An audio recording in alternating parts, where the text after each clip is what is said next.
Welcome to J news bulletin. ముందుగా headlines చూద్దాం.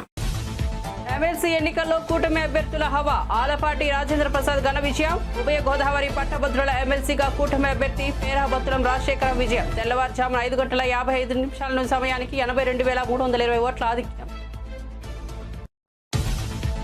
CM Revanth రెడ్డిపై బీజేపీ ఎంపీ లక్ష్మణ్ విమర్శలు. కేసీఆర్ చేసిన తప్పిదాలే రేవంత్ రెడ్డి చేస్తున్నారని ఆగ్రహం. ఎమ్మెల్సీ ఎన్నికల ఫలితం కాంగ్రెస్ పక్షానికి నాంది అన్న ఎంపీ లక్ష్మణ్.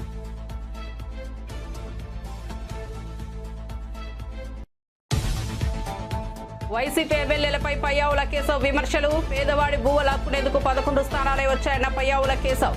అసెంబ్లీకి రాకుండా బయట ఉండి విమర్శలు గుప్పిస్తున్నారని మండిపాటు. గత లోపాలను ఎత్తి చూపుతారనే ముఖం చాటేస్తున్నారని విమర్శ.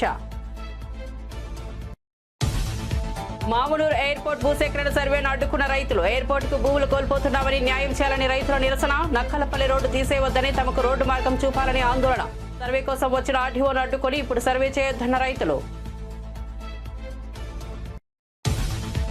ఎమ్మెల్సీ ఎన్నికల తర్వాత కూటమి నేతలు మాట మార్చారన్న గుడివాడ అమర్నాథ్. ఎవరు గెలిస్తే వారు తమ అభ్యర్థి అని చెప్పుకుంటున్నారని అమర్నాథ్ విమర్శ.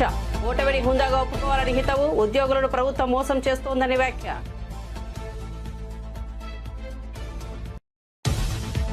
కాంగ్రెస్ వరంగల్ డిక్లరేషన్ అమలు కావడం లేదు. రైతులకు కరెంట్, రైతు బంధు, రైతు బీమా రావడం లేదు. సీఎస్ తో ప్రభుత్వం ఒప్పందాలు చెప్పించిందన్న మాజీ మంత్రి నిరంజన్ రెడ్డి.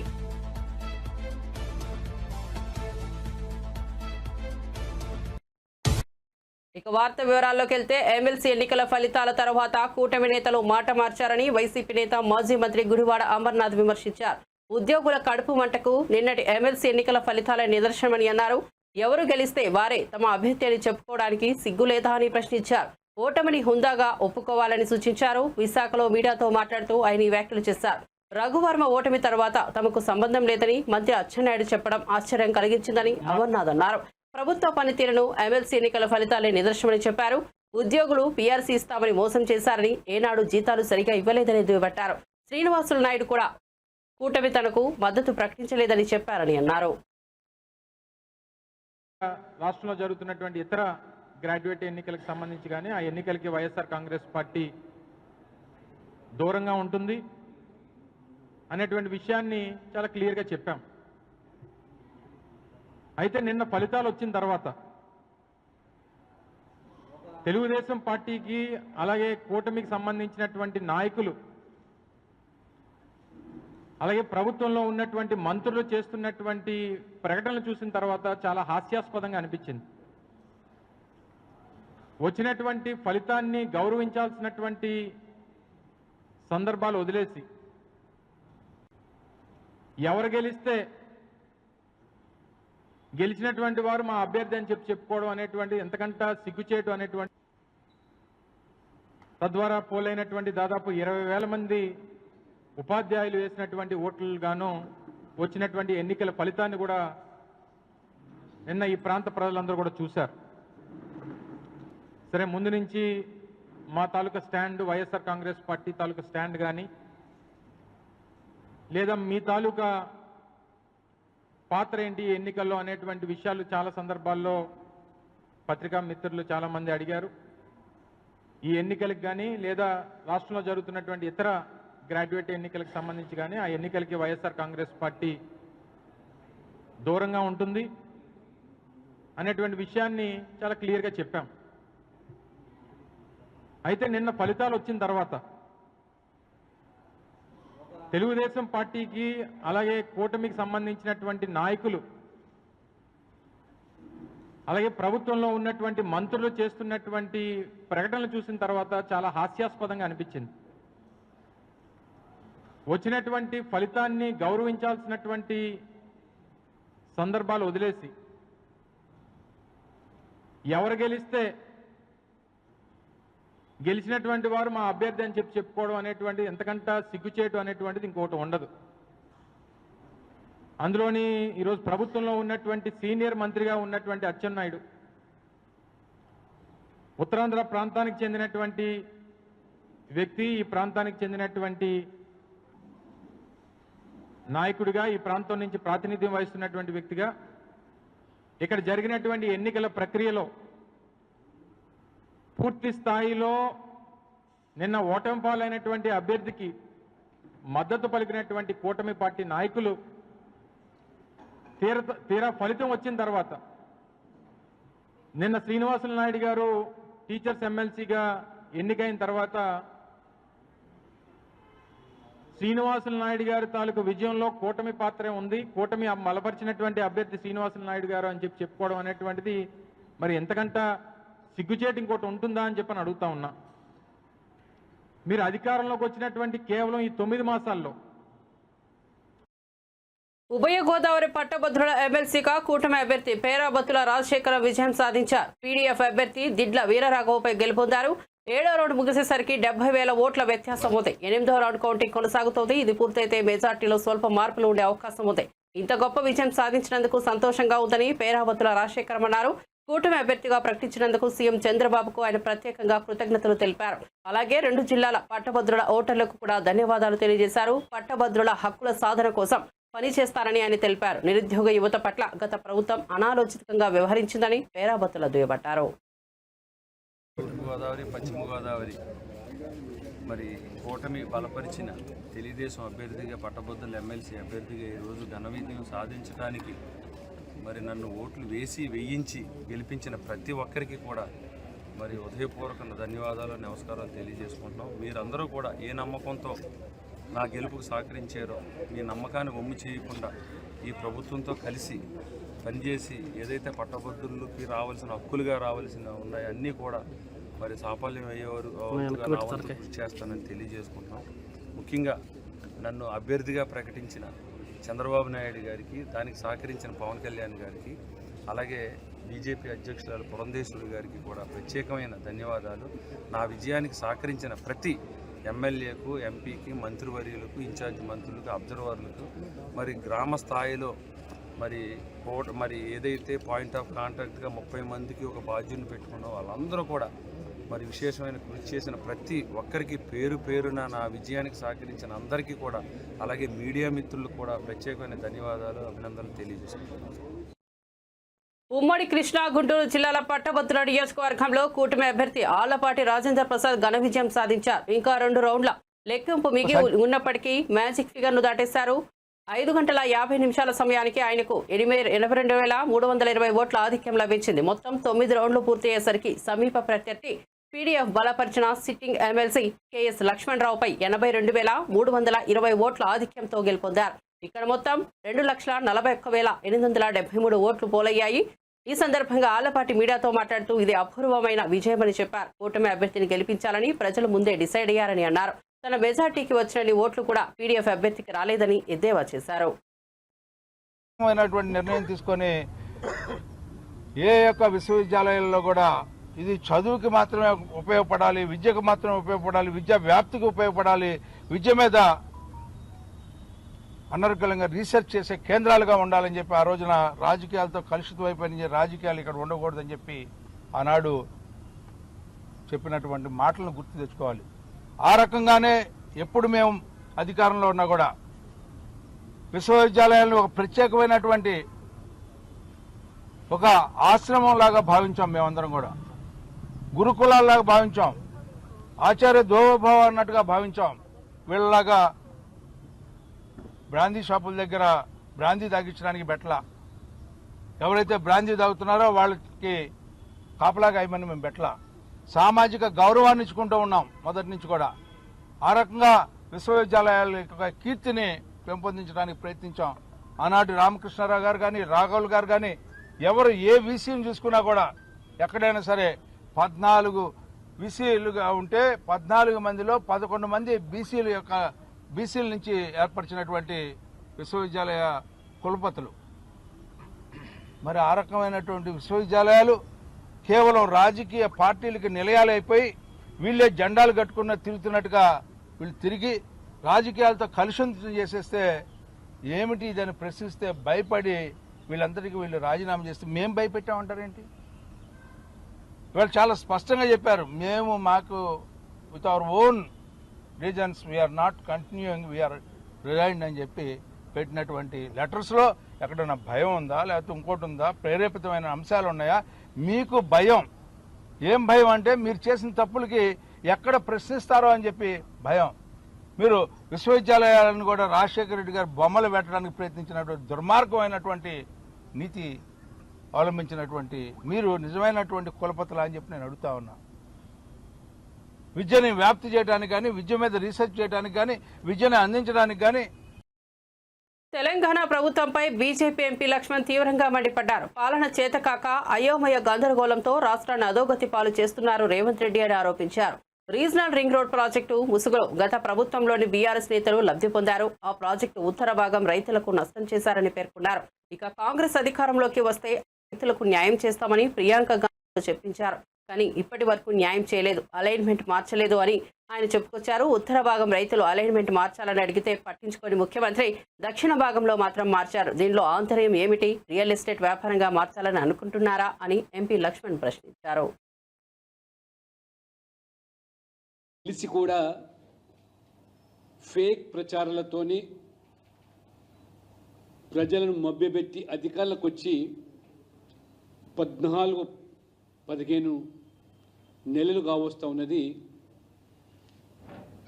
వాళ్ళు చెప్పినటువంటి గ్యారంటీలే ఇవాళ వారికి ఉరితాడై కూర్చున్నది. అందుకని ప్రజల యొక్క దృష్టి మళ్లించడానికి, ప్రజలను తప్పుదో పట్టించడానికి భారతీయ జనతా పార్టీ కేంద్రం మీద, మోదీ గారి మీద, రాష్ట్ర నాయకత్వం మీద ఎదురుదాడి చేసి పబ్బం గడుకునే ప్రయత్నాలు. ఏదైతే త్రిబుల్-ఆర్ తెలంగాణ రాష్ట్రానికి గేమ్ చేంజర్గా మనం భావిస్తూ వచ్చామో, అటువంటి ఆ యొక్క ప్రాజెక్టు గత బీఆర్ఎస్ ప్రభుత్వము కేసీఆర్ గారు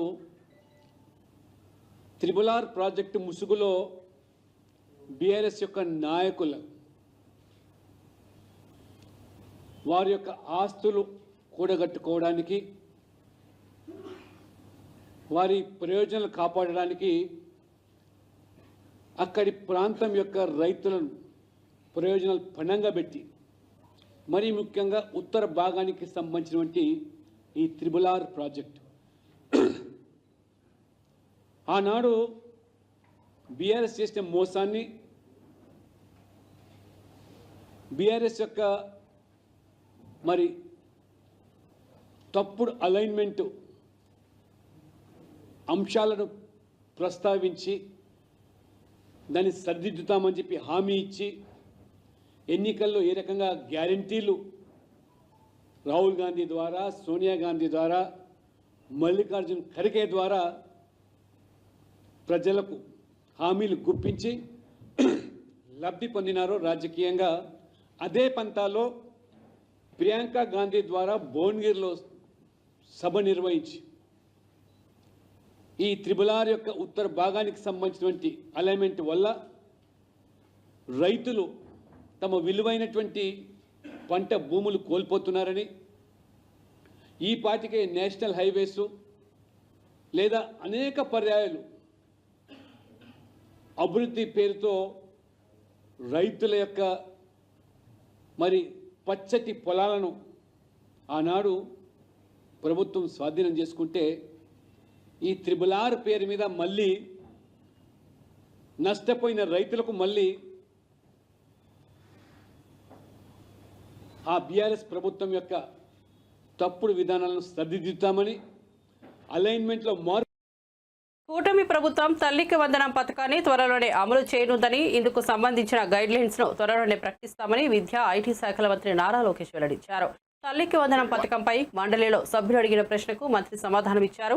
ఈ పథకానికి బడ్జెట్ 2025-26లో 9,407 కోట్లు కేటాయించినట్టు మంత్రి తెలిపారు. ఇక మండలిలో ప్రశ్నోత్తరాల సమయంలో వైసీపీ సభ్యులు లేవనెత్తిన ప్రశ్నలకు మంత్రి లోకేష్ బదులిచ్చారు. తల్లికి వందనం సహా అన్ని సూపర్ సిక్స్ పథకాలు అమలు చేస్తామన్న లోకేష్ నిరుద్యోగ భృతిపై సభ్యుల ప్రశ్నలకు సమాధానాలు చెప్పారు.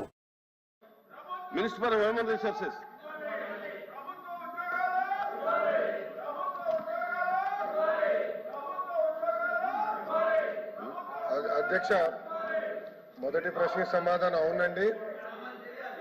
మూడో ప్రశ్నకి సమాధానం మెగా డిఎస్సి నోటిఫికేషన్ త్వరలో జారీ చేస్తా అధ్యక్ష. అధ్యక్ష, ప్రతిపక్ష పార్టీకి చెందిన నాయకులకి ఇక్కడ ఓపిక లేదు కనుక ఒక విషయం చాలా స్పష్టంగా చెప్పదలుచుకుని, ఎందుకంటే నిరుద్యోగ యువకులందరూ ఆశతో మమ్మల్ని చూస్తున్నారు. వాళ్ళందరికీ నేను సమాధానం చెప్పాల్సిన అవసరం ఉంది అధ్యక్ష. నిరుద్యోగం మీద ఆయన మాట్లాడుతున్నారు. కూర్చోండి, మీరు కూర్చొని వినండి. మినిస్టర్ కన్సల్ట్ డిఎస్సీ విషయం నేను చెప్తున్నాను, మీరు ప్రశ్న సమాధానం చెప్తున్నారు. సార్ 1 మినిట్ అండి, 1 మినిట్ సార్.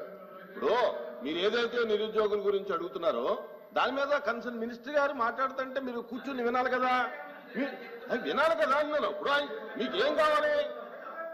కాదండి, అదే విషయం చెప్తున్నారు.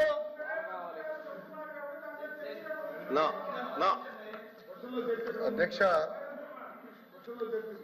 డిఎస్సి అనేది మీరు ఒక్కసారిగా చూస్తే గత ప్రభుత్వం ఒక్కసారి కూడా 5 సంవత్సరాల్లో ఒక్క డిఎస్సి కూడా వేయలేదు.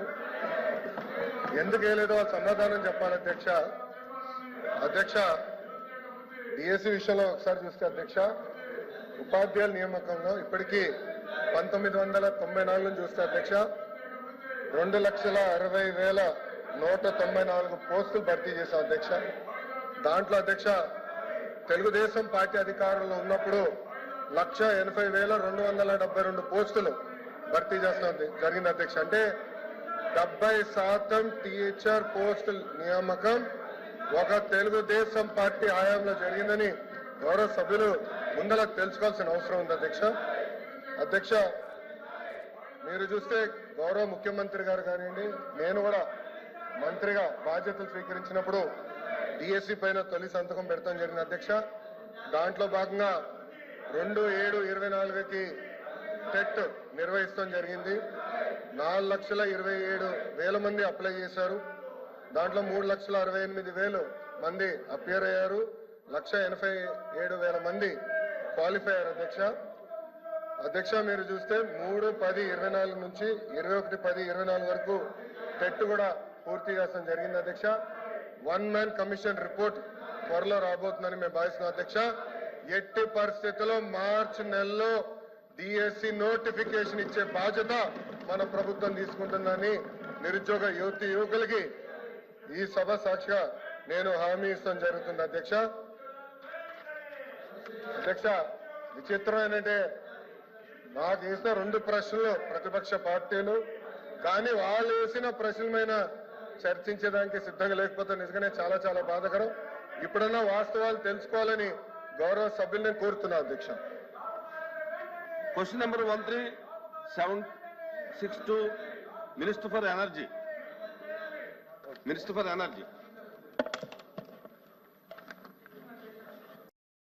విద్యుత్ ఛార్జీల పెంపు పాపం మాజీ సీఎం జగన్మోహన్ రెడ్డిదేనని ఏపీ విద్యుత్ శాఖ మంత్రి గొట్టిపాటి రవి అన్నారు. వైసీపీ అధికారంలో ఉన్నప్పుడు 9 సార్లు విద్యుత్ ఛార్జీలు పెంచారని విమర్శించారు. విద్యుత్ ఛార్జీలు వాళ్లే పెంచి వాళ్లే ధర్నాలు చేసి వాళ్లే ప్రశ్నించడం విడ్డూరంగా ఉందని అన్నారు.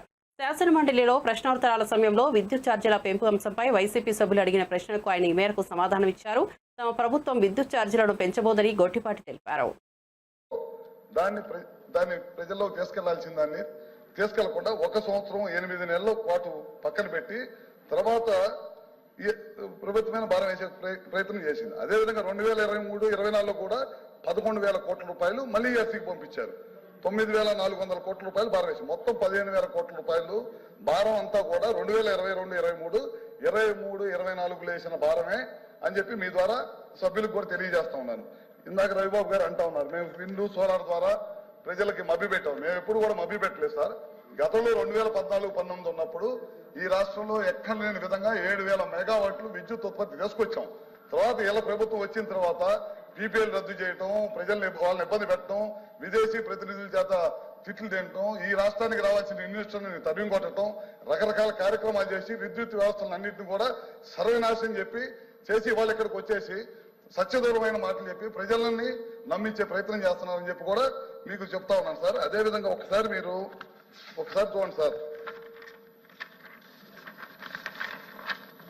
కృష్ణపట్నం ప్లాంట్ స్టేజ్ 2 అట్లానే వీటీపీఎస్ స్టేజ్ 5 ప్లాంట్లకి తెలుగుదేశం ప్రభుత్వం ఉన్నప్పుడు చాలా పెద్ద ఎత్తున ఖర్చు పెట్టి రాబోయే రోజుల్లో పవర్ పనిచేసే ఉండకూడదు, మన పవర్ మనమే ప్రొడక్షన్ చేసుకోవాలనే ఉద్దేశంతో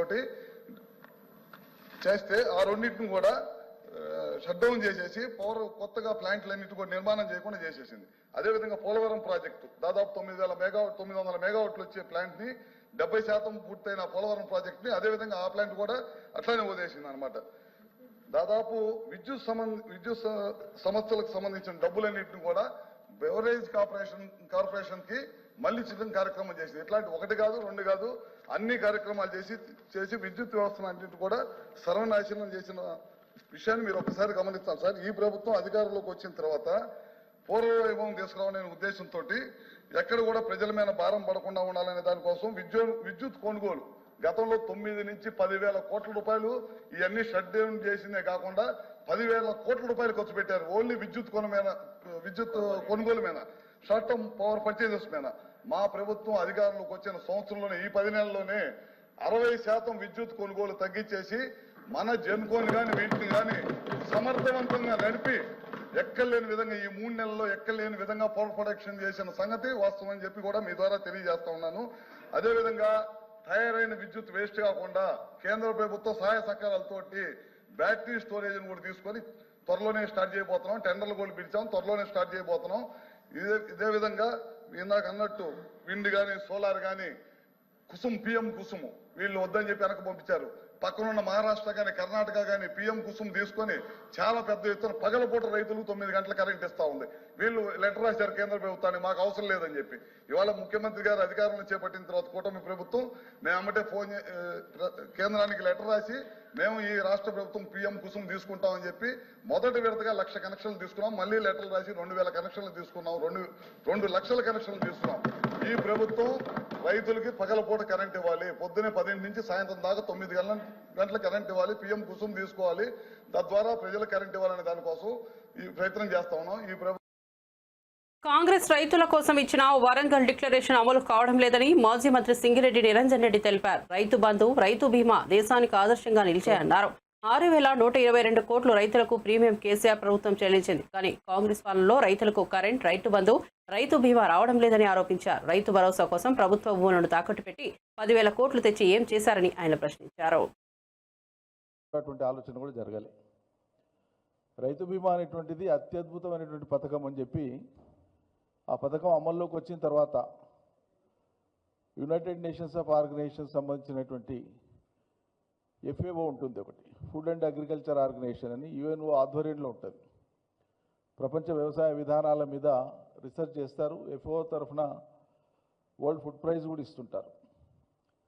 అటువంటి prestigious organisation, world prestigious organisation పేర్కొన్న 2 అత్యద్భుతమైనటువంటి పథకాలు రైతాంగానికి మేలు చేసినాయి. భూగోళంలో వాళ్ళు వాడిన పదం ఒకటి రైతు బంధు, ఒకటి రైతు బీమా అని చెప్పినారు. అంతటి విశిష్టమైనటువంటి రైతు బీమా పథకానికి శ్రీకారం చుట్టింది కేసీఆర్ సర్కార్ ఆ రోజు. అంటే రైతు తన పేరు మీద భూమి ఉండి 58 ఏళ్ల గరిష్ట వయస్సు పరిమితికి లోబడి ఉండి ఏ కారణం చేతనైనా దురదృష్టవశాత్తు ఒక రైతు యొక్క మరణం సంభవిస్తే, అది ప్రమాదమైన, రోగగ్రస్తమైన, లేకుంటే మరోటైనా మరణం అంటూ ఏ రకంగా జరిగినా దురదృష్టవశాత్తు ఆ రైతు కుటుంబం వీధిన పడొద్దు, ఇబ్బంది పడొద్దు అని చెప్పి ఆ రైతును ఆదుకోవడం కోసం మాత్రమే ఉద్దేశించినటువంటి అత్యద్భుతమైన పథకం అది.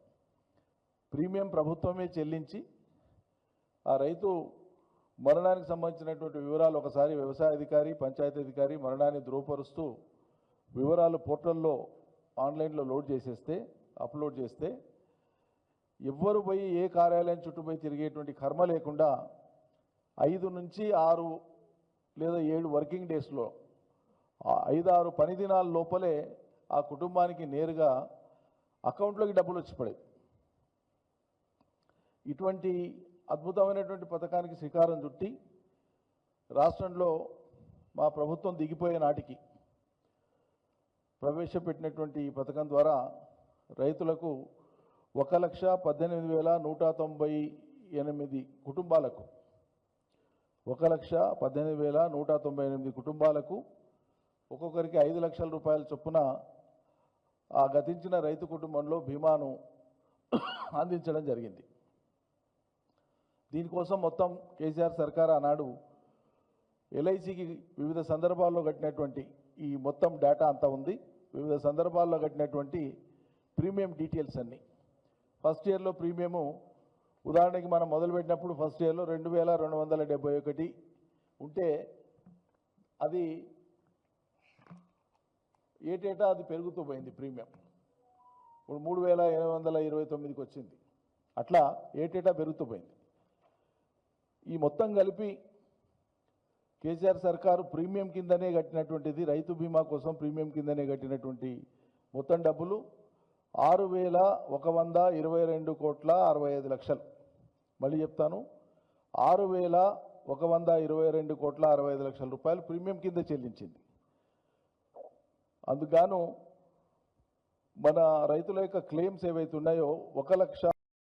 ఎస్ఎల్బీసీ టన్నెల్ విషయంలో కాంగ్రెస్ ప్రభుత్వ నిర్లక్ష్యమే ప్రమాదానికి కారణమని బీజేపీ ఎమ్మెల్యే పాయల్ శంకర్ విమర్శించారు. 2019లో బీఆర్ఎస్ ప్రభుత్వం టన్నెల్లో నీరు చొరబడుతున్న కారణంగా పనులు నిలిపివేసిందని, అయితే కాంగ్రెస్ ప్రభుత్వం జీఎస్ఐ అధికారుల అనుమతి, నిపుణుల సలహాలు లేకుండా పనులు ప్రారంభించిందని ఆరోపించారు. 4 సంవత్సరాల తర్వాత ఎలాంటి పరిశీలన చేయకుండా పనుల ఎస్టిమేట్ పెంచి కాంట్రాక్టర్లతో ఒప్పందాలు కుదుర్చుకోవడం దారుణమన్నారు. ఈ ప్రమాదంతో మొత్తం ప్రాజెక్టే ప్రమాదంలో పడిందని, కాంగ్రెస్ ప్రభుత్వం పూర్తిగా బాధ్యత వహించాలని డిమాండ్ చేశారు. ప్రజలు ఇచ్చిన కానీ ఒక ముఖ్యమంత్రి హోదాలో ఈ ప్రాంతం నుండి, తెలంగాణ రాష్ట్రం నుండి అంచెలంచెలుగా ఎదిగినటువంటి కేంద్ర మంత్రి కిషన్ రెడ్డి గారి మీద, అదేవిధంగా బండి సంజయ్ కుమార్ గారి మీద పదే పదే విమర్శలు చేయడమే పనిగా పెట్టుకున్నారు. మిమ్మల్ని తిట్టడానికి ప్రజలు మీకు అవకాశం ఇవ్వలేదు. ఈ రాష్ట్రాన్ని గొప్పగా పరిపాలిస్తారేమో, టీఆర్ఎస్ పార్టీ కన్నా భిన్నంగా ఈ రాష్ట్రాన్ని పరిపాలిస్తారేమని తెలంగాణ ప్రజలు మీకు అవకాశం ఇచ్చారు. కానీ మీరు చేస్తున్నది ఏమిటి? మీరు వాడుతున్నటువంటి భాష ఒక ముఖ్యమంత్రి స్థాయిలో అంత జుగుప్సాకరమైనటువంటి భాషని వాడే అవకాశం ఉన్నదా?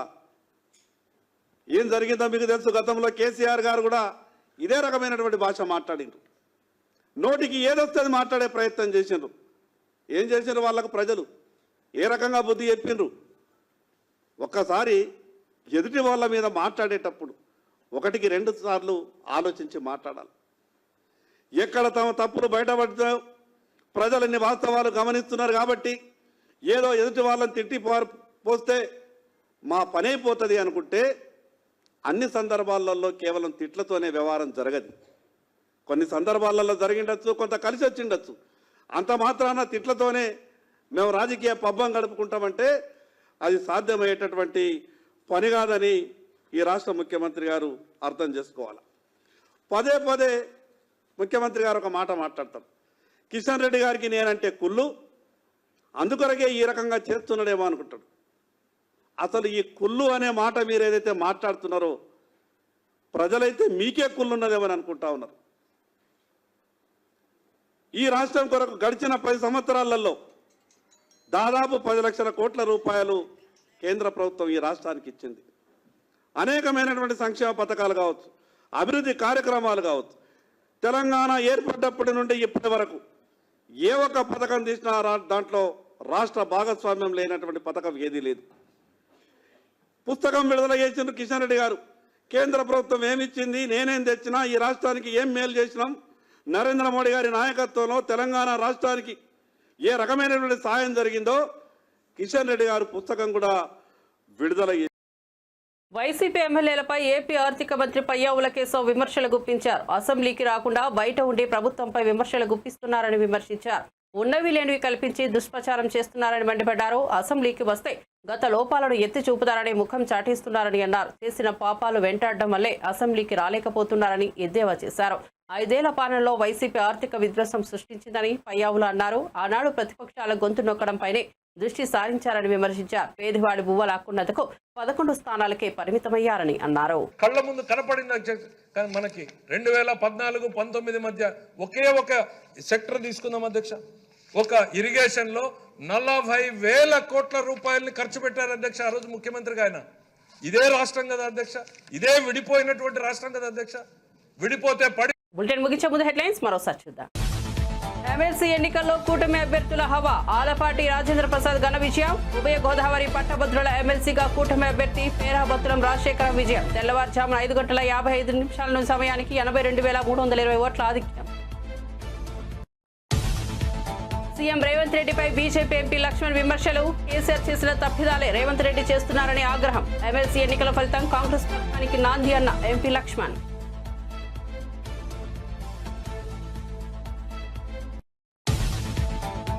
వైసీపీ ఎమ్మెల్యేలపై పయ్యావుల కేశవ్ విమర్శలు. పేదవాడి భూవ లాక్కునేందుకు 11 స్థానాలే వచ్చాయన్న పయ్యావుల కేశవ్. అసెంబ్లీకి రాకుండా బయట ఉండి విమర్శలు గుప్పిస్తున్నారని మండిపాటు. గత లోపాలను ఎత్తి చూపుతారనే ముఖం చాటేస్తున్నారని విమర్శ. మామునూరు ఎయిర్పోర్ట్ భూసేకరణ సర్వేను అడ్డుకున్న రైతులు. ఎయిర్పోర్ట్ కు భూములు కోల్పోతున్నామని న్యాయం చేయాలని రైతుల నిరసన. నక్కలపల్లి రోడ్డు తీసేయవద్దని తమకు రోడ్డు మార్గం చూపాలని ఆందోళన. సర్వే కోసం వచ్చిన ఆర్డీఓను అడ్డుకొని ఇప్పుడు సర్వే చేయొద్దన్న రైతులు. ఎమ్మెల్సీ ఎన్నికల తర్వాత కూటమి నేతలు మాట మార్చారన్న గుడివాడ అమర్నాథ్. ఎవరు గెలిస్తే వారు తమ అభ్యర్థి అని చెప్పుకుంటున్నారని అమర్నాథ్ విమర్శ. ఓటమిని హుందాగా ఒప్పుకోవాలని హితవు. ఉద్యోగులను ప్రభుత్వం మోసం చేస్తోందని వ్యాఖ్య.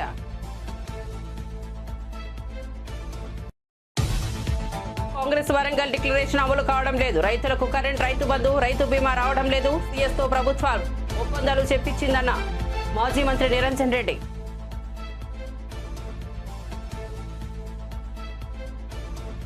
మరిన్ని అప్డేట్స్ కోసం చూస్తూనే ఉండండి జై న్యూస్.